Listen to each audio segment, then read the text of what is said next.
મજામાં છો બધાય? મજામાં છો? હા, હવે થોડાક આવ્યા.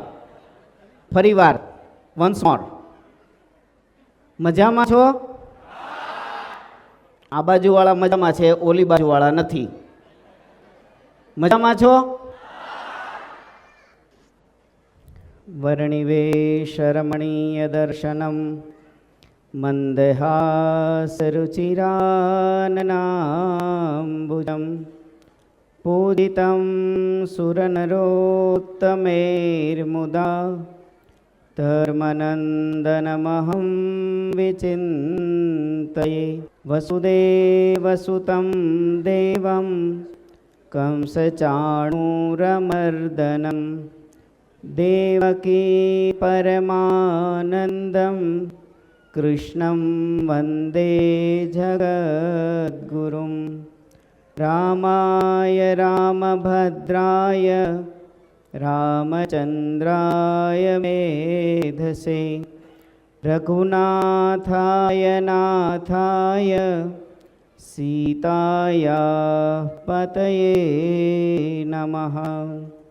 ઓમ અવતારિણે શ્રી સ્વામિનારાયણાય નમો નમઃ. શ્રી હરિકૃષ્ણાય નમો નમઃ. શ્રી પૂર્ણ પુરુષોત્તમાય નમો નમઃ.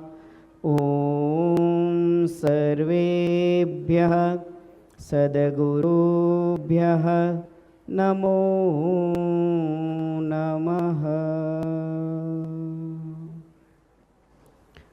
ઈષ્ટદેવ ભગવાન શ્રી સ્વામિનારાયણ, જેમની મંગલ પ્રેરણાથી આ શાકોત્સવનું આયોજન થયું છે, પરમ પૂજ્ય ગુરુવર્ય શાસ્ત્રી સ્વામી માધવપ્રિયદાસજી સ્વામી, પૂજ્ય સદગુરુ પુરાણી સ્વામી બાલકૃષ્ણદાસજી સ્વામી, અત્રે ઉપસ્થિત પૂજ્ય શાસ્ત્રી સ્વામી શુકવલ્લભદાસજી સ્વામી, આજે લગભગ સ્વામિનારાયણ મંદિરોમાંથી ઘણા બધા આગેવાનો ઉપસ્થિત છે.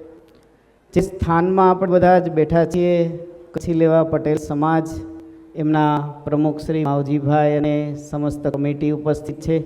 અમારી એશિયન ફાઉન્ડેશન ત્યાંથી પણ આગેવાનો ઉપસ્થિત છે. જલારામ મંદિરેથી પણ છે.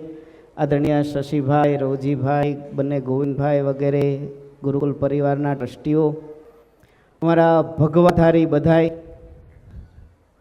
વાલા યજમાનો, સર્વે વાલા ભક્તજનો, જય સ્વામિનારાયણ, જય શ્રી રામ, જય શ્રી કૃષ્ણ.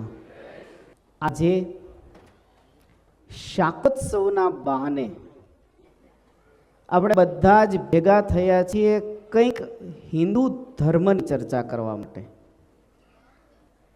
અને ત્યારે મને થોડોક એવો વિચાર આવ્યો. હમણાં ઘણીવાર ઉલ્લેખ થયો કે અમેરિકાથી આવે છે, અમેરિકાથી આવે છે, અમેરિકાથી આવે છે. એટલે થોડોક મને મારો પરિચય દેવાનું મન થયું. અને કદાચ એ મારો નહીં, આપણો બધાનો પરિચય છે. અને જે પરિચય છે એ એક બહુ સરસ કવિ છે, અને ફિલ્મોના શોખીન તો એને ઓળખતા હશે, મનોજ મુંતશીર. રાષ્ટ્રભક્તિના, ભગવત ભક્તિના ઘણા બધા સોંગ્સ એમણે લખ્યા છે. એમનું એક કાવ્ય છે અને એ આપણા બધાનો પરિચય છે. એનાથી આપણે શરૂઆત કરીએ. मैं भी वही हूं जो आप है, मैं भी वही हूं जो आप है, मां भारती का संतान. आपकी तरह मेरी नसों में भी तपस्वियों का तेज भरा है. आज अपना परिचय इसलिए दे रहा हूं क्योंकि प्रणाम करके परिचय देना हम भारतवासियों की परंपरा है. ભારત બહુ અમેરિકાથી આવે છે કહે છે ને, પણ હું આવું છું ભારતથી। और मेरा भारत क्या है? मैं उस भारत से आता हूं जिसके होठों पे गंगा और हाथों में तिरंगा है। मैं उस भारत से आता हूं जो कभी सत्यम शिवम सुंदरम, कभी वंदे मातरम और कभी पंजाब सिंध गुजरात मराठा द्राविड़ उत्कल बंगा है। मैं उस भारत से आता हूं जो ठुकराए हुए लोगों की शरण स्थली हैं और 7 समंदर पार जाके वहां के लोगों को मेरे प्रिय ब्रदर्स और सिस्टर्स कह के बुलाते हैं।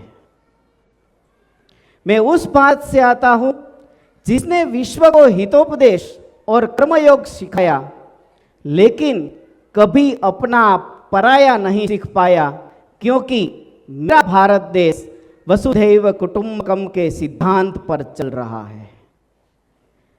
मेरा भारत वो नीलकंठ है जिसने विष पीकर दूसरों को अमृत पान दिया। मेरा भारत कर्मण्येवाधिकारस्ते गाता है। तीनों लोकों के स्वामी होते हुए भी जो माखन चुराता है और महाअवतार होते हुए भी मां के हाथों की मार खाता है। मैं गौतम के भारत से आता हूं जहां जनहित के लिए एक राजपुत्र सन्यासी होता है, और मैं राम के भारत से आता हूं जहां पिता की एक बात पर बेटा सिंहासन त्याग कर वनवासी हो जाता है। मैं सहजानंद स्वामी के भारत से आता हूं जिनके एक वचन पर सैकड़ों परमहंसों ने सदाचार की गंगा बहा दी है। मैं उस भारत से आता हूं जो स्त्री को उसके स्वाभिमान से पहचानता है, एक कुंवारी मां को महासती कुंती के नाम से बुलाता है। मेरा भारत आकाश सा बलवान, तीर भी धरती सा धैर्यवान है।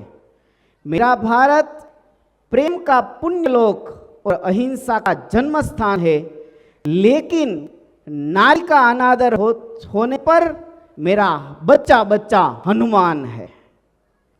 पढ़ो हमारे इतिहास को जो हमारे मस्तक पर छपा है। एक दुशासन ने हमारी बेटी का आंचल खींच लिया, हमने 100 भाइयों की चिता जला दी। एक रावण ने हमारी मां का हरण कर लिया, हमने पूरे राक्षस की लंका लगा दी। मैं उस भारत से आता हूं जो न कभी रुका, न कभी झुका, न कभी डरा है। मैं उस भारत से आता हूं जो वीरता की वसुंधरा है। मैं उस भारत से आता हूं जो शांति का पहला शंखनाद और मानवता का अंतिम आसरा है। आज अपना परिचय इसलिए दे रहा हूं क्योंकि प्रणाम करके परिचय देना हम भारतवासियों की परंपरा है।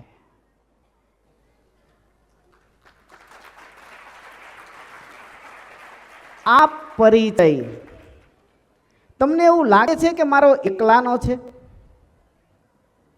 આપણા સૌનો આ પરિચય છે। પણ આવતા વેત જ મેં એક ટાઇટલ જોયું, અહીંયા લખ્યું છે શાકોત્સવ। એની નીચે શું લખ્યું છે? મને તો ઇંગ્લિશ નથી આવડતું, શું લખ્યું છે? Celebration of Hinduism. एक बात खरी कि भाई Shakotsav is the part of celebration of Hinduism, पण मने एमां थोड़ुंक आगळ पाछळ करवानुं मन थयुं। अने शुं मन थयुं? सेलिब्रेशन ऑफ हिंदुइज्म नहीं, हिंदुइज्म इज सेलिब्रेशन। जेणे जेणे पोताना जीवनमां हिंदुत्वने धारण कर्युं ए ज एना जीवनने महोत्सवमां परिणामी शके छे, ए ज पलटावी शके छे पोताना जीवनने महोत्सवमां। शुं काम? एक एक हिंदुवासी, एक एक हिंदू ए रामनुं संतान छे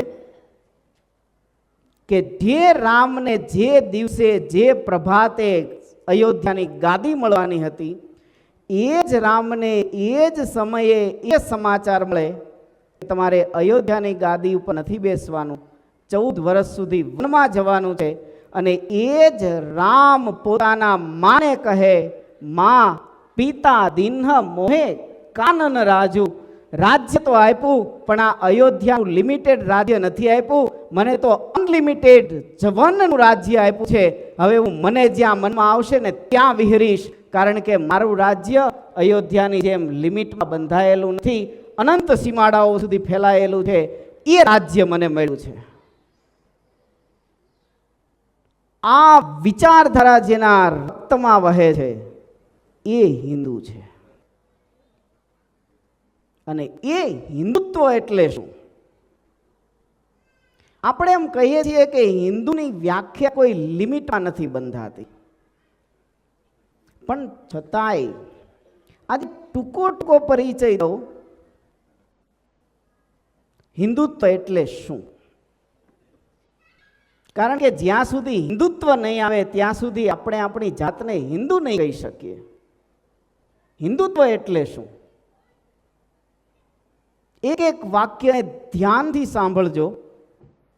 અને વાક્ય નથી, આ સૂત્રો છે.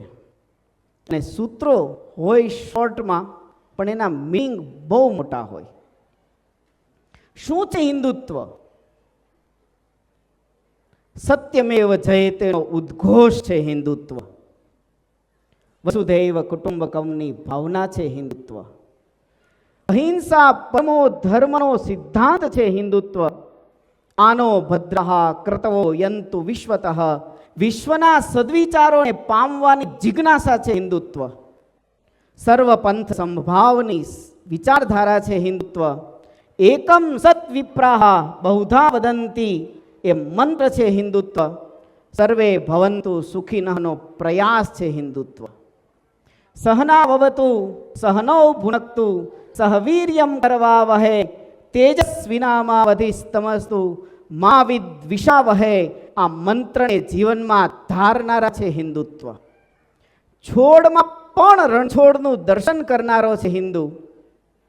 યત્ર નાર્યસ્તુ પૂજ્યન્તે રમંતે તત્ર દેવાહ, એ પવિત્ર ભાવનાને ધારણ કરનારો છે હિન્દુ. નારી તું નારાયણીની પૂજ્ય ભાવનાને હૃદયમાં ધારનારો છે હિન્દુ. દરિદ્ર નારાયણની સેવા કરનારો છે હિન્દુ. જનની જન્મભૂમિશ્ચ સ્વર્ગાદપી ગરીયસી, આ મંગલ ભાવના એટલે હિન્દુત્વ. માતૃદેવો ભવ, પિતૃદેવો ભવ, આચાર્ય દેવો ભવ અને અતિથિ દેવો ભવની પૂજ્ય ભાવના એટલે હિન્દુત્વ. ઓમકારનો નાદ છે હિન્દુત્વ. વેદોની ઋચાઓ છે હિન્દુત્વ. ગીતાઓનું જ્ઞાન છે હિન્દુત્વ. ઉપનિષદો અને પુરાણોનું વિજ્ઞાન છે હિન્દુત્વ. બ્રહ્મસૂત્રોનું તત્વજ્ઞાન છે હિન્દુત્વ.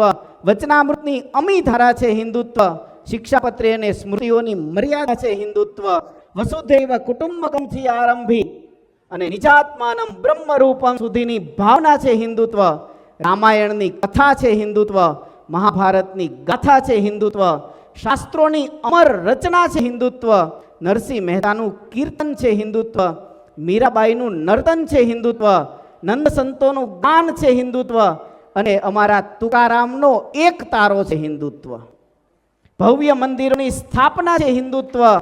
ભગવાનની આરાધના છે હિન્દુત્વ. સંતો અને સાધુઓનો સત્સંગ છે હિન્દુત્વ. યજ્ઞોનો સ્વાહાકાર છે હિન્દુત્વ. ઉત્સવોનો આહલાદક અનુભવ છે હિન્દુત્વ.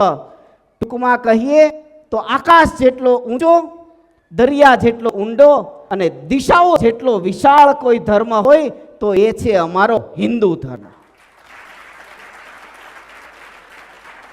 અને છતાં પણ આ બધાનો સરવાળો કરીએ તો સુખી જીવન જીવવાની પદ્ધતિ છે અમારો હિન્દુ ધર્મ.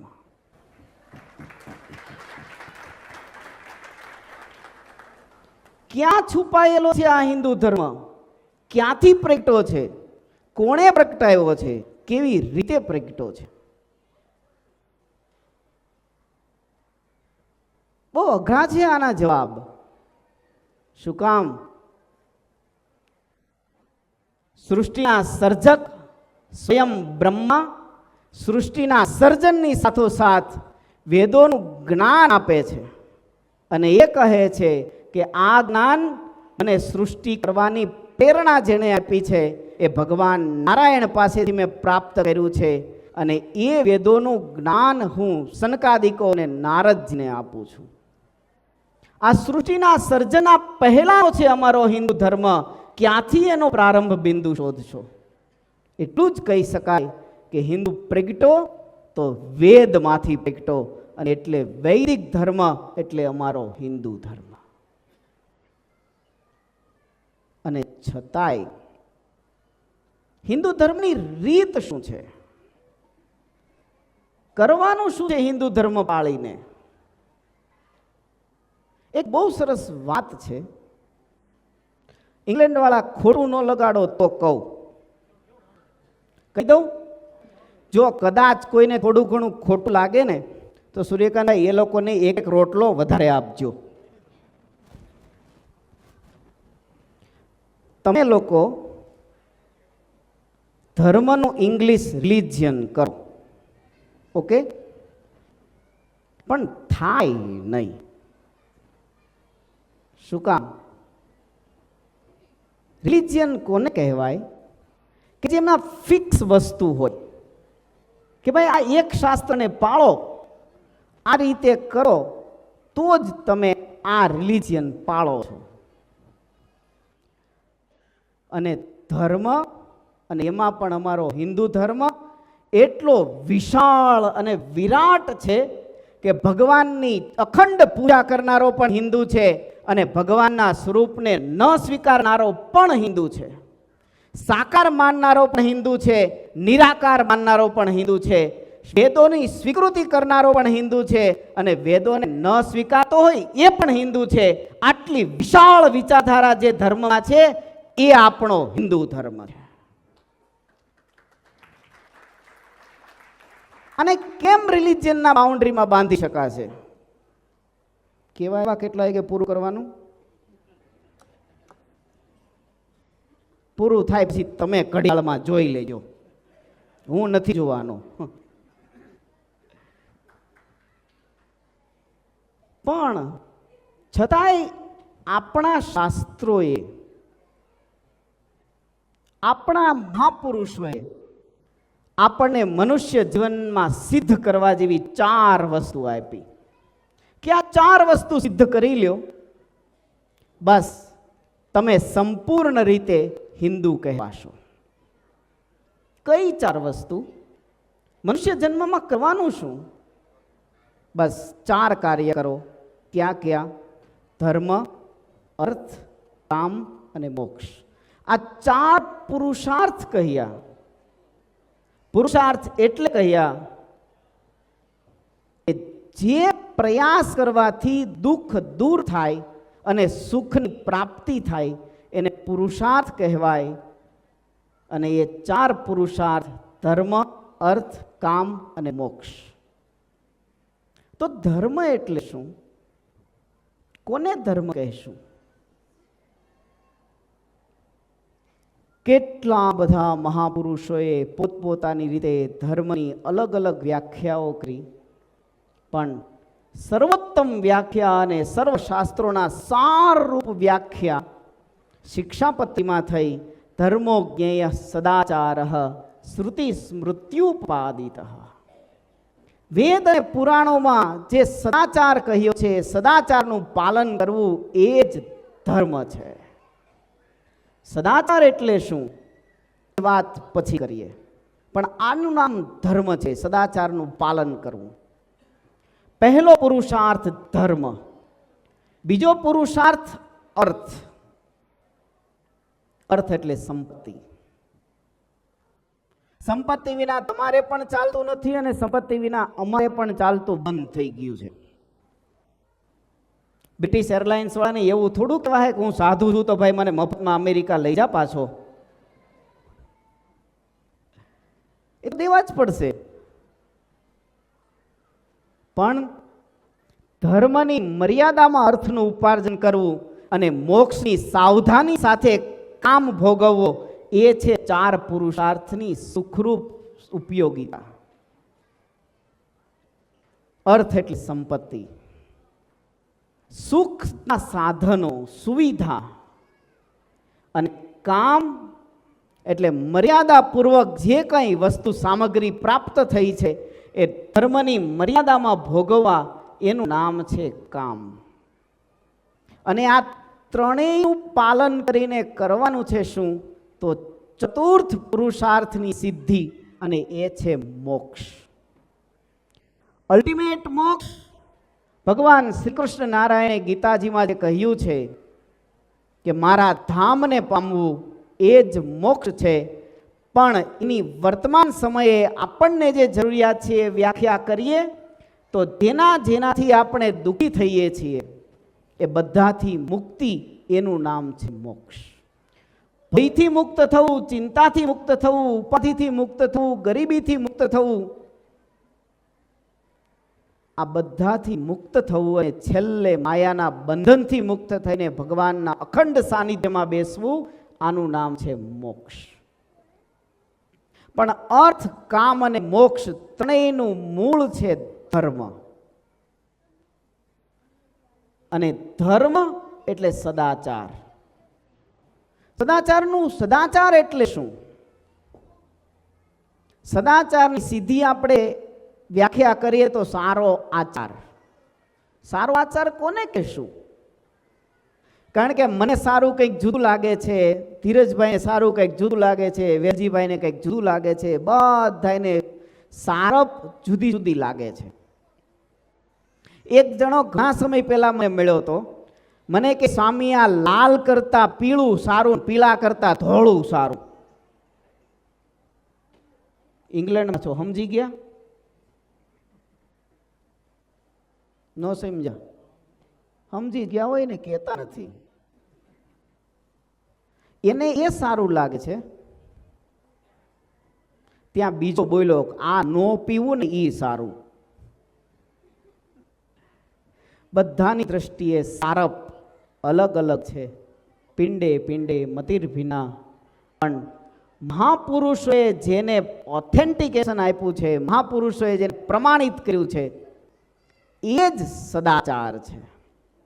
અને તમને સમજાય એ રીતે સદાચાર કહું તો આપણે બધા જ બાળપણથી 5 શબ્દો સાંભળીએ છીએ: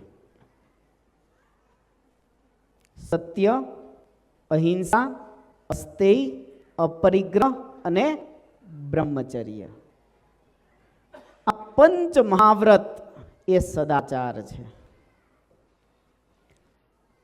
અને એ 5 મહાવ્રતનું જે વ્યક્તિ પાલન કરે છે, 4 પુરુષાર્થની સિદ્ધિ માટે જે વ્યક્તિ પ્રયાસ કરે છે, એ વ્યક્તિ જ છે સાચો હિન્દુ. શું કામ? કારણ કે હિન્દુ ધર્મ એ સદગુણોને આધારે સ્થપાયેલો ધર્મ છે, કોઈ પંથ અને મતને આધારે સ્થપાયેલો ધર્મ નથી. અને છતાંય બધા જ પંથ, બધા જ સંપ્રદાયો, બધા જ મત એ ભેગા થાય અને હિન્દુ ધર્મ બને. આપણા ધર્મનું બીજું એક નામ છે સનાતન ધર્મ. શું કામ સનાતન કહેવામાં આવે છે? કારણ કે રીતભાત બદલે, બોલી બદલે, વેશ પરિધાન બદલે, પણ અમુક સત્યો એવા છે કે જે ક્યારેય બદલતા નથી. એ છે સદગુણોના સત્યો. જે ધર્મ આપણને શીખવે છે કે આ સદગુણો જીવનમાં ધારણ કરશો તો જ તમે સાચા હિન્દુ હશો. અને એ સદગુણોને આધારિત ધર્મ હોવાને કારણે આપણો ધર્મ સનાતન છે, યુગોથી ચાલ્યો આવે છે અને યુગો સુધી ચાલતો રહેશે. કારણ કે સદગુણોને આધારે છે. છતાં પણ કેટલીક માન્યતાઓ એવી છે કે જે માન્યતાઓની આજે આપણે થોડીક વ્યાખ્યા અને વિશ્લેષણ સમજીએ. એક વાત આપણા બધાના મનમાં એક વાત ક્લિયર છે કે આપણો ધર્મ એવું કહે છે, એકમ સત વિપ્રાહા બહુધા વદંતી. ભગવાન એક જ છે. આ તો આપણને બધાને ખબર છે. તો આટલા બધા અવતારો, આટલા બધા દેવી દેવતાઓ ક્યાંથી આવ્યા? ત્યારે હિન્દુ ધર્મની મજા છે એ છે, ભગવાન શ્રી કૃષ્ણ નારાયણ અર્જુનને કહે છે કે અર્જુન, તારા અને મારા અનંત જન્મો થઈ ચૂક્યા છે. અનેક વાર હું પણ આ બ્રહ્માંડમાં આવ્યો છું, અનેક વાર તું પણ આવ્યો છું. ભગવાન એક જ છે, પણ એ ભગવાનને જ્યારે જ્યારે પોતાના બાળકને રમાડવાનું મન થયું, જ્યારે જ્યારે એની રક્ષા કરવાનું મન થયું, ત્યારે જ્યારે એ ભગવાને પોતાના ભક્તોને કંઈક નવું માર્ગદર્શન દેવાનું, ત્યારે ત્યારે ભગવાન આ ભૂમંડળ ઉપર પધાર્યા. ક્યારેક પુરુષ રૂપે પધાર્યા, ક્યારેક સ્ત્રી રૂપે પધાર્યા, ક્યારેક મત્સ્ય રૂપે પધાર્યા, ક્યારેક વરાહ રૂપે પધાર્યા, અરે ક્યારેક અડધા મનુષ્ય ને અડધા પશુ નૃસિંહ રૂપે પણ પધાર્યા. અને બધાને હિન્દુ ધર્મએ ભગવાન તરીકે સ્વીકાર્યા, પૂજા, ઉપાસના કરી અને એનાથી સ્વયં પોતે મહાન થયા. આ વિશાળ હિન્દુ ધર્મ છે. ભગવાન એક છે, પણ જ્યારે જ્યારે જરૂર પડે ત્યારે અવતાર ધારણ કરીને આવે છે. એ 10 અવતાર કહો તો પણ ભલે, એ 24 અવતાર કહો તો પણ ભલે, અને અનંત અવતારો કહો તો પણ ભલે. એ ભગવાન જ્યારે જે રૂપે જરૂર પડે ત્યારે એ રૂપે આવે છે. એ જરૂર પડે ત્યારે બ્રહ્મા વિષ્ણુ અને મહેશ રૂપે પણ થાય, અને જરૂર પડે ત્યારે લક્ષ્મી, સાવિત્રી અને પાર્વતી રૂપે પણ થાય, જરૂર પડે ત્યારે કાલિકા રૂપે પણ થાય, અને જરૂર પડે ત્યારે એ મા રૂપે પણ થાય, અને યશોદા રૂપે પણ થાય, રાધા રૂપે પણ થાય, અને શક્તિ રૂપે પણ થાય. પણ બહુ પ્રચલિત શબ્દ છે 33 કરોડ દેવતાઓ. આજે હું તમને ખાલી બુલેટ્સ પોઈન્ટ જ આપું છું. હિન્દુ ધર્મની ક્યાં મહાનતા છે. તમે મને કહો કે 1 કલાકમાં દરિયાનો પરિચય કરાવો, હું કરાવો? ડૂબકી મારો, જેટલું નવાય એટલું નાહી લ્યો, બાકી રીંગણા ખાવ મોજ કરો. 33 કરોડ દેવતાઓ શું છે? ભગવાનના 24 અવતારોનો સ્વીકાર છે, ભગવાનના અનંત અવતારનો સ્વીકાર છે, પણ હિન્દુ ધર્મની મહાનતા જુઓ. 33 કરોડ એટલે કે 33 કોટી, 33 પ્રકારના દેવતાઓ છે. અને એમાં 11 રુદ્રો, 12 આદિત્યો, 8 વસુઓ, દેવરાજ ઇન્દ્ર અને પ્રજાપતિ, એ મળીને 33 થયા. પણ એ 11 રુદ્રો કોણ છે? આપણે એક જાણીએ છીએ કે મહાકાલ શિવજીના 11 સ્વરૂપો છે, પણ મહાકાલ, તારા, બાલા, બાલાભૂમે, ષોડશ વિદ્યાંશ, ભૈરવ, ચિન્નામસ્તક, દ્યુમ્ન, બગલામુખ, મારાંથ, કમલ અને આપણા હનુમાન, આ મળી અને 11 રુદ્રો છે.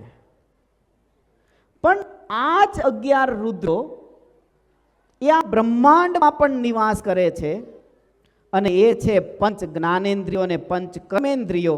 અને એ જ 11 રુદ્રો આપણા શરીરમાં પણ નિવાસ કરે છે, અને એ છે 10 પ્રાણ અને 11મો આપણો જીવાત્મા. જે દેવતાઓની કલ્પના આપણે સ્વર્ગમાં કરીએ છીએ કે ભગવાનના ધામમાં કરીએ છીએ, એ જ દેવતાઓના અંશ 11 રુદ્ર રૂપે આપણા શરીરમાં પણ નિવાસ કરે છે. એ જ દેવતાઓ 12 આદિત્ય, 12 એટલે 12 આદિત્યો કોણ છે? જેને આપણે દરરોજ સવારે અર્ઘ્ય અર્પણ કરીએ છીએ, એ ભગવાન સૂર્યનારાયણ 12 મહિનામાં જુદા જુદા રૂપ ધારણ કરે છે, અને એને લીધે એમને 12 આદિત્યો કહેવાય છે. કરે છે શું? સૃષ્ટિ માત્રની રક્ષા કરે છે, પ્રકાશ આપે છે, અને એનું પોષણ કરે છે. આપણી રક્ષામાં, પોષણમાં અખંડ ઉપસ્થિત આપણા દેવતા એટલે 12 આદિત્ય ભગવાન સૂર્યનારાયણ છે. 8 વસુઓ એટલે પૃથ્વી, જળ, તેજ, વાયુ, આકાશ, સૂર્ય, ચંદ્ર, નક્ષત્ર, આ મળી અને 8 વસુઓ થયા કે જેનાથી આ સૃષ્ટિનું સર્જન થયું છે. અને આ બધા જ તત્વોના પ્રધાન દેવતાઓ, એના પણ સમ્રાટ એટલે દેવરાજ ઇન્દ્ર, અને દેવોના પણ દેવ એટલે પ્રજાપતિ, આ બધા જ મળી અને 33 કોટી દેવતાઓ થયા. અને આ બધા જ દેવતાઓ મળી અને આ સૃષ્ટિના ચક્રને ચલાવે છે. આટલી વિશાળ ભાવના જે ધર્મમાં સમાયેલી છે એ છે આપણો હિન્દુ ધર્મ. એક નાના તત્વથી લઈ અને મહા ઈશ્વરો સુધી જેમનું જ્ઞાન અને વિજ્ઞાન પહોંચે છે. પણ છતાંય આટલું બધું ઊંડું છે, છતાંય આપણને બધાને ક્યાંક ક્યાંક કોક ખબર ન હોય, પ્રશ્ન પૂછી જાય ને એટલે તરત પ્રશ્ન આવે કે મારું સાચું હશે કે નહીં, આવે કે નહીં. સીધો હું તમને એક જ પ્રશ્ન પૂછું. આ ઘણા વર્ષો પહેલા વિજયભાઈ બેઠા છે એની યારે ચર્ચા થઈ હતી. આ લોકો જે બધા ગમિંગ કરે એ બધા પહેલો પ્રશ્ન એ પૂછે તમારા શાસ્ત્રો ઓથેન્ટિક ક્યાં છે, એમાં તારીખ ક્યાં, કઈ તારીખે તમારા રામચંદ્ર ભગવાન પ્રગટા, કઈ તારીખે વરાહ ભગવાન પ્રગટા, કઈ તારીખે મત્સ્ય ભગવાન પ્રગટા, તારીખ ક્યાં છે? ક્યાંય તો શાસ્ત્રો સાચા કે ખોટા? ભલા માણસ 2000-5000 વર્ષ સુધી જેની ગણતરી થતી હોય એની તારીખો લખાયેલી હોય, જેમાં યુગો અને મન્વંતરોની કથાઓ લખાયેલી હોય એની તારીખ કેમ લખવી? આ મન્વંતર એટલે શું એ ખબર છે? આમાં એકાઉન્ટન્ટ કેટલા બેઠા છે? આમાં જેને રૂપિયા ગણતા ન આવડતું હોય એવા કેટલા બેઠા છે? એવા તો કોઈ નથી ને. ગણતરી કરજો. હું તમને ખાલી એક મન્વંતર એટલે શું થાય એ ગણાવું. રેડી? ગણજો. એક સતયુગ એના વર્ષ છે 17,28,000. દ્વાપરયુગ ત્રેતાયુગ એના વર્ષ છે 12,96,000. પછી ત્રીજો આવે દ્વાપરયુગ, એના વર્ષ છે 8,64,000. અને ચોથો છે આપણો કળિયુગ. ઘણા લોકો પૂછતા હોય ને કેદી પૂરું થાય, કેદી પૂરું થાય, કહી દઉં ને કે એની આવરદા કેટલી છે. કળિયુગના વર્ષ છે 4,32,000. હજી શરૂઆત જ થઈ છે. આ ચારેય યુગ ભેગા કરો ને એટલે ટોટલ વર્ષ થાય 43,20,000 આપણા. આ 43,20,000 વર્ષ જાય ત્યારે 4 યુગનું એક સર્કલ પૂરું થાય, એને એક ચતુર્યુગ કહેવાય. આવા 1,000 ચતુર્યુગ જાય ત્યારે બ્રહ્માજીનો એક દિવસ થાય, good morning to good night, સવારથી સાંજ પડે. આટલું યાદ રહી ગયું? 1,000 ચતુર્યુગ બ્રહ્માજીનો સવારથી સાંજ થયો. હવે આ બ્રહ્માજીનો સવારથી સાંજ થયો એમાં આપણા 4 યુગના 1,000 રાઉન્ડ વયા ગયા. હવે આમાં એ બ્રહ્માજીના સવારથી સાંજમાં 14 મનુ અને 14 ઇન્દ્રદેવ પોતાનું રાજ્ય કરી અને વયા જાય. ઓકે? તો એક મનુ બ્રહ્માજીના એક દિવસમાં 14 વાર આવીને વયા જાય. આપણા જે અત્યારે જે બ્રહ્માજી છે એમાં 7મા મનુ ચાલે છે, વૈવસ્વત મનુ એનું નામ છે. એટલે આપણે બરાબર અડધે પોગ્યા છીએ. કોઈને જીવવું હોય હજી લાંબુ તો 7 મન્વંતર બાકી છે હજી. તો આ એક મનુ મહારાજાનો જન્મનો સમય કેટલો એના જીવનનો લખ્યું છે? 38,85,71,488 વર્ષ, 428 વર્ષ, 6 મહિના, 25 દિવસ, 42 લવ અને 12 લવનો 14મો ભાગ. આટલું એક મનુની આવરદા છે. આટલું ક્લિયર મેથેમેટિક્સ તો દીધું છે. આટલા કરોડો વર્ષોમાં જેની કથાઓ લખાયેલી હોય એની કથા તમારી તારીખમાં આવે? હું વાત કરો છો? હું તમને એક જ વસ્તુ કહું, આ બધા વિષય ઉપર જે એમણે બહુ રિસર્ચ કર્યું છે ને, આપણા ડૉક્ટર હરિજીભાઈ ભુડિયા આજે જ ઇન્ડિયા ગયા. મેં એને પૂછ્યું, મેં કીધું આમાં એકાદું એક્ઝામ્પલ તો આપો.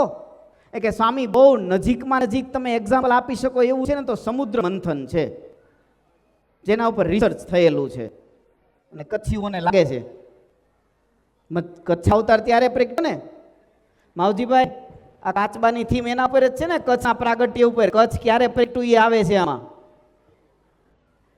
સમુદ્ર મંથન થયું ત્યારે ભગવાને કચ્છપ અવતાર લીધો. એ સમુદ્ર મંથન અત્યારે વૈવસ્વત મનુ ચાલે છે. આના આગલા મનુ, છઠ્ઠા મનુ, ચાક્ષુષ મનુ, એનું જ્યારે સમય હતો ત્યારે ભગવાને સમુદ્ર મંથન કરાવ્યું. અને એ સમુદ્ર મંથનને થયું હોય એને અત્યારે 125 મિલિયન વર્ષ થયા. ગણતરી છે પણ અત્યારે નથી ગણાવતું. કેટલા? 125 મિલિયન વર્ષ. હવે તમે એમ માગો કે 2024માં ગોઠવો તો ક્યારે થયું? કેમ કરવું? મારું મગજ એકવાર ભમી ગયું. હું ગૂગલમાં અને યુટ્યુબમાં શોધતો હતો કે ભગવાન રામચંદ્રજીનું પ્રાગટ્ય ક્યારે થયું, તારીખ મળે છે કઈ? તો 4-5 તારીખ આવી. પછી મેં પૂછ્યું કેટલાયને, 3-4 જણાને પૂછ્યું. એમણે કીધું કે સ્વામી એ મળશે નહીં, ચોક્કસ તારીખ એટલે નહીં મળે કે 180 વર્ષે અત્યારે જે ગ્રહ, નક્ષત્ર, તારીખ, વાર, સમય જે છે આ સેમ ટુ સેમ 180 વર્ષે પાછું રિપીટ થાય. ચિંતા નહીં કરો, આપણા જન્મમાં નહીં આવે. 180 વર્ષે પાછું રિપીટ થાય. હવે ક્યાં 180 વર્ષે ભગવાન રામચંદ્રજીના પ્રાગટ્ય સાથે મેળ બેઠો એ કેમ શોધવા જવું? એટલે બધા પોતપોતાની રીતે પોતપોતાના સોફ્ટવેરમાં નાખે, જે આવે એ જીકી દે. આપણે વિચાર કરીએ કે બ્રહ્માંડના પ્રાગટ્યથી લઈ આ બ્રહ્માજીએ જ્યારે બ્રહ્માંડની રચના કરી ત્યારથી માંડી અને આ ચાલુ કળિયુગના અંતે જે કલ્કી અવતાર થયા છે ત્યાં સુધીની તમામ કથાઓ ભાગવતજીમાં લખી છે. આટલું ગહન અને આટલું હિસ્ટોરિકલ શાસ્ત્ર કોઈ પણ વિશ્વના ધર્મ પાસે હોય તો લઈ આવો. તમે એમ કહો છો કે હિન્દુ ધર્મ શું છે? તો આ ભાગવતની કથા છે હિન્દુ ધર્મ. આટલા ગહન રહસ્યોથી ભરેલી છે હિન્દુ કથાઓ. ક્યારેય આપણા મનમાં એવી શંકા ન પ્રગટવી જોઈએ કે ભગવાન વ્યાસ કે ભગવાનના અવતારોએ લખેલા શાસ્ત્રો ઓથેન્ટિક છે કે નહીં. કદાચ આપણને સમજમાં ન આવે એ વાત સ્વીકાર્ય છે, પણ ઓથેન્ટિક નથી એવું તો કહી જ ન શકાય. એક એક વાત ઓથેન્ટિક છે, એક એક વાત. એટલે આપણા શાસ્ત્રો 100% પ્રામાણિક છે. બીજી વાત, આ શાસ્ત્રોને સમજવા ક્યાં જવા? એકવાર એક છોકરો સીએ કરતો હતો, મેં અમદાવાદ ગુરુકુલની વાત. એના થોથા હું જોઈ ગયો. ડુ યુ નો થોથા? હા પાડો, હા પાડો. આપણે બધા ગુજરાત જ આવીએ છીએ, થોથા ખોલી ખોલી જ આવીએ છીએ. આવડા આવડા. પછી મેં છોકરાને પૂછ્યું, મેં કીધું તને આ થોતા હળવા કરી દઉં? મને કે કેમ? મને કે સમજવા સાવ સહેલા કરી દો, આ પુસ્તકોને ઓછા કરી દઉં, એક જ પુસ્તક સમજવાનું રે. મને કે કયો કયો કયું? મેં તું સાધુ થઈ જા, મારી ભેગો આવતો રે, વચનામૃત એક જ સમજવાનું રે. એ નહીં નહીં, આ પોહા હે. પણ ભલે પુરાણા છે પણ આધુનિક છે, સનાતન છે. એના સિદ્ધાંતો ક્યારેય જૂના થવાના નથી. આ શાસ્ત્રોને સમજવા માટે આપણા હિન્દુ ધર્મની બીજી માન્યતા છે કે સદગુરુના શરણમાં જઈને બેસો. અને એટલે ગુરુ શિષ્ય પરંપરા એ આપણા હિન્દુ ધર્મની બીજી માન્યતા છે. શાસ્ત્રને સમજવા છે તો સાધુ પાસે જઈને બેસો. અને એટલે જુઓ, જૂની પરંપરા, મહારાજા દશરથ પાસે પણ વશિષ્ઠ મુનિ હતા, મહારાજા જનક પાસે પણ સદાનંદજી હતા, ભગવાન રામચંદ્રજી અખંડ ઋષિ મુનિઓ પાસે સત્સંગ કરતા, બૃહસ્પતિ પાસે દૈત્યરાજ શુક્રાચાર્ય દૈત્યો પાસે છે, દેવતાઓ પાસે બૃહસ્પતિ છે, ભગવાન રામચંદ્રજી પાસે વશિષ્ઠજી છે, કૃષ્ણ પાસે સાંદીપની ઋષિ છે, અરે શિવાજી મહારાજ પાસે રામદાસજી છે, અને મહારાણા પ્રતાપ પાસે રાઘવેન્દ્ર મહારાજ છે. એક એક રાષ્ટ્રભક્ત હોય, મહારાજા હોય, સમ્રાટ હોય, હિન્દુ ધર્મને જાણવા માટે, સમજવા માટે એક એક મહાપુરુષોએ સદગુરુ કયા છે. અને એટલે સદગુરુનું શરણ એ આપણા માટે, હિન્દુ ધર્મ માટે સર્વોત્તમ છે. અને ત્રીજી વાત, આપણને સરસ જીવન રીતિ કેટલી અદ્ભુત આપી. 16 સંસ્કારોની કલ્પના હિન્દુ ધર્મ સિવાય ક્યાંય નથી. મને તો આશ્ચર્ય એ થયું, અહીંયા જ્યારે હું પહેલી વાર આવ્યો ને ત્યારે સુપર 16 સાંભળીને,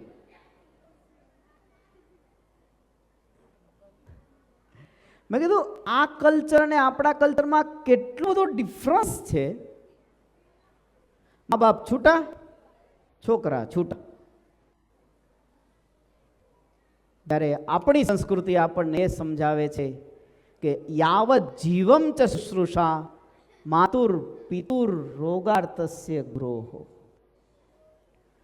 જ્યાં સુધી માતા પિતા ગરીબ રોગી છે, જ્યાં સુધી તમારા શરીરમાં તાકાત છે, ત્યાં સુધી એમની સેવા કરો.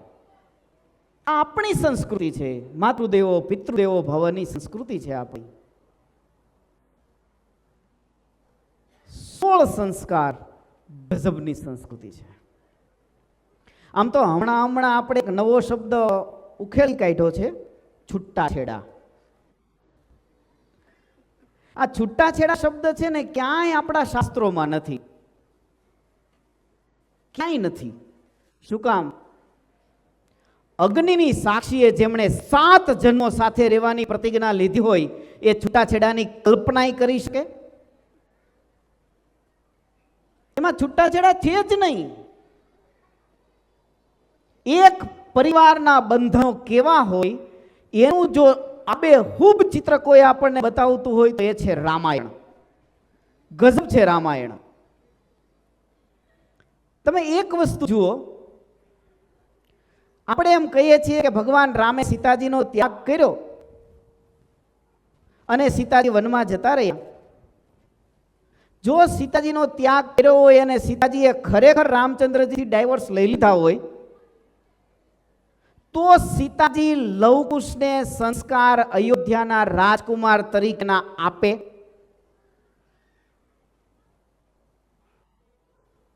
કેટલી બધી આપણે ભગવાન સીતારામને સમજવાની ભૂલ કરી બેસીએ છીએ.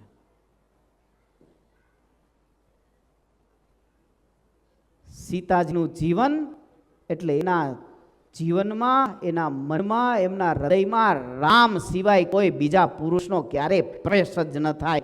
એ છે આપણી માં પવિત્ર સીતા. એને સમજવા માટે આપણી બુદ્ધિ કેપેબલ જ નથી. એટલું ઉત્કૃષ્ટ પાત્ર છે માં સીતા. રાવણની તાકાત નથી એને અડી શકે. અને છતાંય જુઓ, શું લક્ષ્મણ રેખા ક્રોસ કરીને રાવણ જવાની તૈયારી કરતો, લક્ષ્મણ રેખા ન ઓળંગી શક્યો કારણ કે એને ઝાટકો લાગ્યો કે બળી જઈશ આ લક્ષ્મણ રેખાને ક્રોસ કરી. તો જો લક્ષ્મણજીએ દોરેલી રેખાને પણ રાવણ ઓળંગી ન શકતો હોય તો શું એની હિંમત છે માં સીતાને અડી શકે? અને છતાંય માં સીતાનું હરણ કેમ કરી ગયો?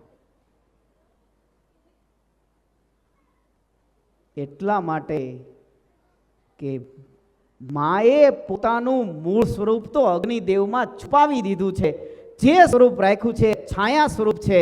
અને રાવણ પોતાનું હરણ કરે એટલા એ સીતાજીનો સંકલ્પ છે.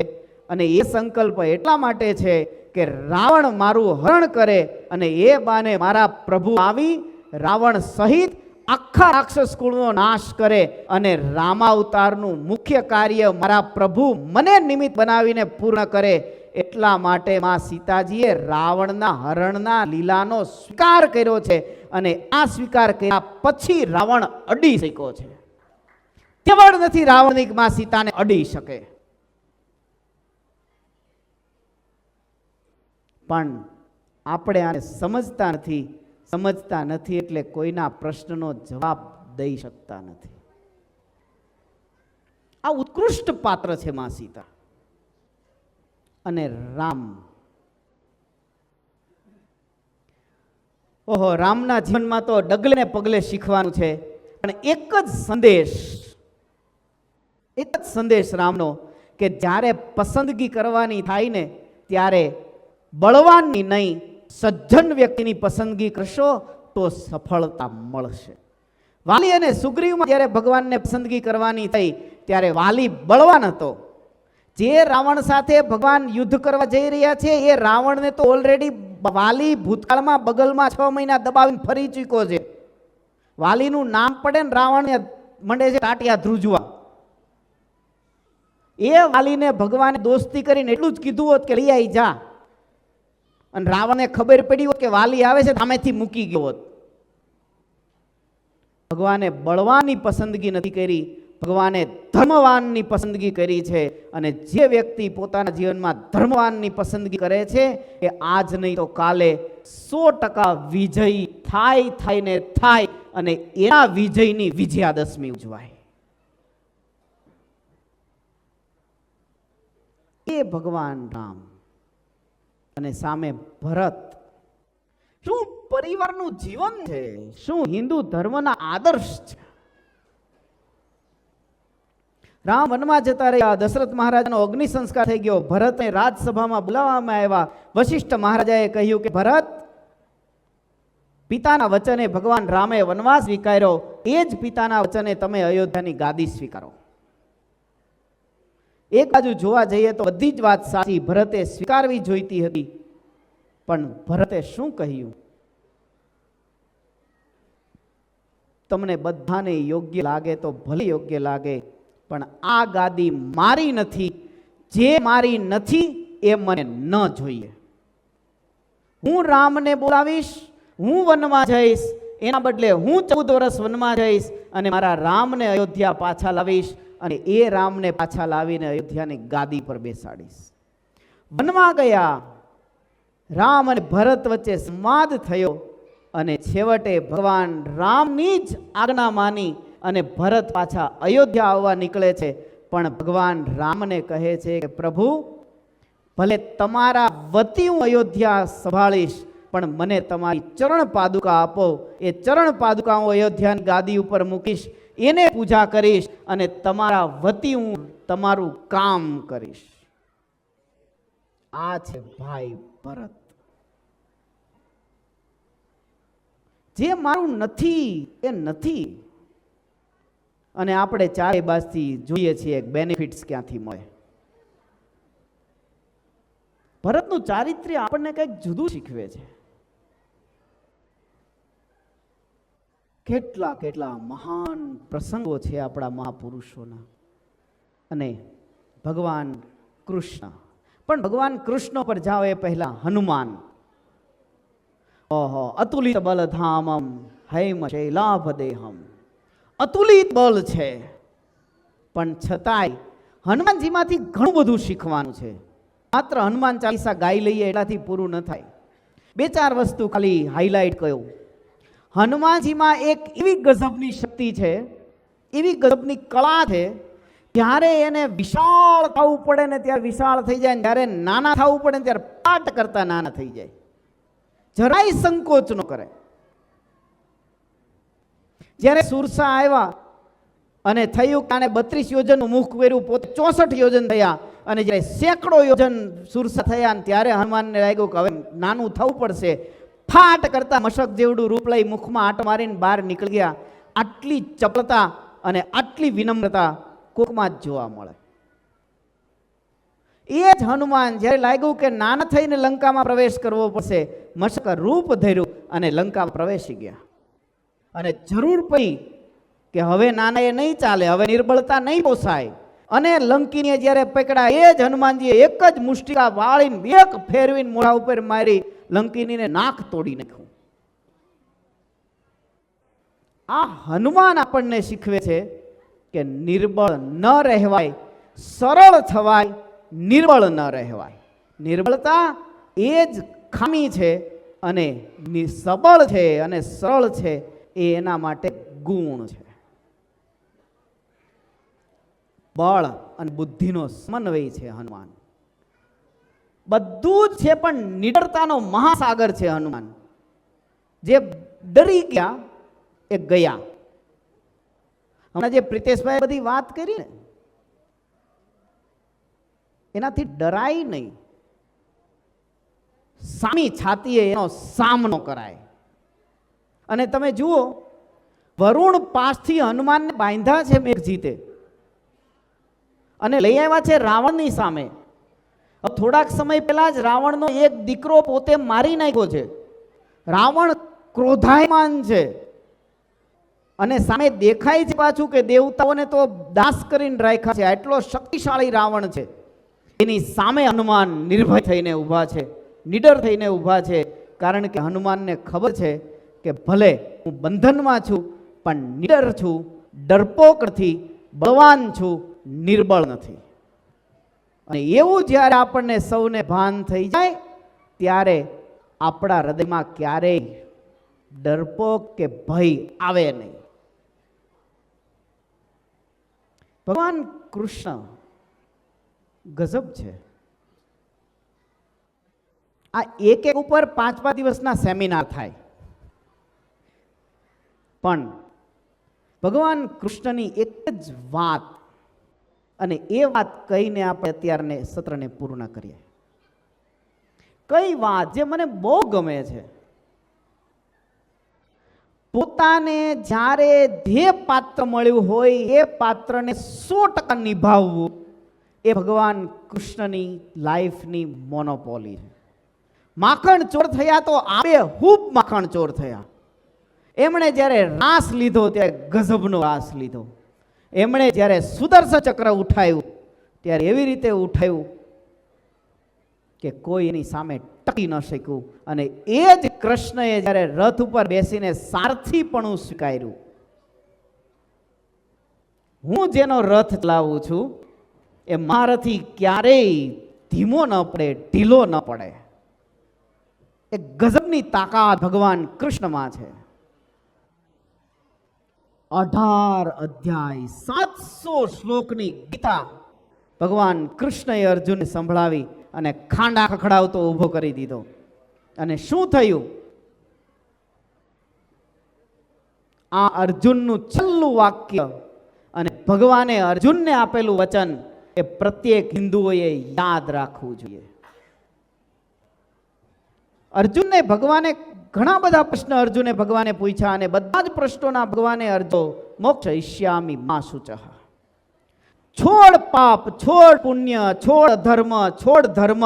તારા પાપ, પુણ્ય, ધર્મ, અધર્મ જે કહો તે હું કહું ને એમાં જ છે. હું કહું એટલું કર, હું તને પાપ અને પુણ્ય બધા જ માંથી મુક્ત કરી દઈશ. અને છેવટે અર્જુને પ્રતિજ્ઞા કરી. અને આ પ્રતિજ્ઞા માત્ર અર્જુનની નથી, આ પ્રતિજ્ઞા પ્રત્યેક હિન્દુઓની હોવી જોઈએ. અર્જુને ભગવાને કહ્યું, હે પ્રભુ, નષ્ટો મોહ સ્મૃતિર્લબ્ધ્વા ત્વત્પ્રસાદાત મયાચ્યુત સ્થિતોસ્મિ ગત સંદેહ કરિષ્યે વચનમ તવ. હે ભગવાન, મારા મનમાં જેટલા પણ શંકા, કુશંકા, મોહ હતો બધું જ નાશ પામી ગયું. હવે એક જ વચન ઉપર હું સ્થિર છું અને એ વચન છે કરિષ્યે વચનમ તવ. તમે જેમ કહેશો એમ જ કરીશ. અને આ વચન જેના મનમાં સ્થિર થઈ જાય કે હે ભગવાન, તમે જે માર્ગ બતાવ્યો છે એ જ માર્ગે ચાલીશ, આ વચન જેના મનમાં સ્થિર થઈ જાય એ છે સાચો હિન્દુ. જેના મનમાં થઈ જાય કે ભગવાને જે માર્ગ બતાવ્યો છે એ જ માર્ગ હું અનુસરીશ, એ સાચો હિન્દુ છે. અને આ હિન્દુત્વને ટકાવી રાખવા માટે તમારે ઘરમાં શું કરવું જોઈએ? બિલકુલ નાની નાની વસ્તુઓ છે પણ કરવી જોઈએ. દરરોજ પ્રત્યેક હિન્દુઓના ઘરમાં પોતાના ઈષ્ટદેવનું નાનકડું મંદિર હોવું જોઈએ અને એમાં દરરોજ સવાર અને સાંજ સપરિવાર આરતી થવી જોઈએ. ક્યારેક ક્યારેક મોટા પૂજન થવા જોઈએ, સત્યનારાયણની કથા થવી જોઈએ, ક્યારેક ક્યારેક નાનકડા ઉત્સવો થવા જોઈએ. ઘરમાં નાના નાના ઉત્સવો કરો જેથી તમારા સંતાનોને ખબર પડે કે આવા ઉત્સવો એ આપણો હિન્દુ ધર્મ છે. પૂજા અર્ચના આરાધના આરતી પ્રાર્થના થવી જોઈએ. ક્યારેક ક્યારેક તમને ગમતા સાધુઓ આ તો એની પાસે લઈ જાઓ અને કાંઈ સાધુ પાસે છોકરાઓને લઈ આવો. હમણાં જે સૂર્યકાંતભાઈએ જાહેરાત કરી ને સાઉથ ઇન્ડિયાની યાત્રાનું, એ આયોજન ક્યાંથી આવ્યું? જે ટીનેજ છોકરાઓ છે, જે હાઈસ્કૂલ પછીના છે, એ બધા જ છોકરાઓને કંઈક થોડા દિવસ સાધુઓની સાથે રાખવા, ભારતનું દર્શન કરાવવાના બહાને એનામાં હિન્દુ ધર્મ રેડવો, આ વિચાર સાથે યાત્રાનું આયોજન થયું. બાકી ધર્મયાત્રાઓ તો હમણાં જ એક યાત્રા પૂરી કરીને આવ્યા. વિચાર સાથે, યંગસ્ટર્સને જોડવાની વિચારધારા સાથે આ તીર્થયાત્રાનું આયોજન થયું. છોકરાઓને લઈ જાઓ સાધુઓ પાસે. ક્યારેક ક્યારેક આખો પરિવાર સાથે બેસી મૂવી તો જોઉં છો, જોવાઈ જાવ તો. સાબરમતી એક્સપ્રેસ ન જોયું હોય તો જોઈ આવજો હોતે. પણ ક્યારેક ક્યારેક તમને જે સાધુઓ ગમતા હોય ને એની કથા ટીવીમાં પ્લે કરી પરિવાર સાથે સાંભળો અને છોકરાઓને સમજાવો કે શું કહેવાય રહ્યું છે. શિક્ષાપત્રીનું પાલન તમે કરો અને કરાવો. પંચ વર્તમાનનું પાલન કરો. હિન્દુ ભાઈઓના હાથમાં દારૂનો પ્યાલો હોય અને છોકરાઓને કહે બેટા નિર્વ્યસની રહેજે, કેમ થાય? કેમ થાય? બાપો અને દીકરો બે બાજુ બાજુમાં બેઠા હતા ને એમાં છોકરાએ પૂછ્યું કે પપ્પા તમે મને એમ કહો છો કે બેટા પીવો પણ માપમાં પીવો, આ ઓવરલોડ ક્યાંય કહેવાય? ત્યારે બાપાએ કીધું સામે જે બાકડા ઉપર બે બેઠા છે ને એ ચાર દેખાય ને ત્યારે ઓવરલોડ કહેવાય. ત્યારે છોકરો બોલ્યો બાપુજી એક જ બેઠો છે. એની પાસેથી શું છોકરાઓ શીખે? એક ક્લાસમાં ટીચરે વ્યાખ્યા પૂછી કે માં કોને કહેવાય એના ઉપર નિબંધ લખો. એક છોકરાએ માની વ્યાખ્યા લખી. માં હોય ઓફલાઈન રહેતી હોય. સાંભળજો, માં હોય તે ઓફલાઈન રહેતી હોય. માં હોય તે વોટ્સઅપ, ફેસબુક, ટ્વિટર અને ઇન્સ્ટાગ્રામ કરતા શું બોલ્યા તમને ચેટ, સ્નેપચેટ કરતા પોતાના દીકરાને વધારે સમય દેતી હોય. માં હોય એ પોતાના મોબાઈલ અને કમ્પ્યુટર કરતા પોતાના સંતાનોને વધારે પ્રેમ કરતી હોય. માં હોય એ ઓનલાઈન ઓર્ડર કરવા કરતા ઘરે રાંધીને ખવડાવતી હોય. પણ ઘણું બધું છે, ખોવાતા ન જઈએ.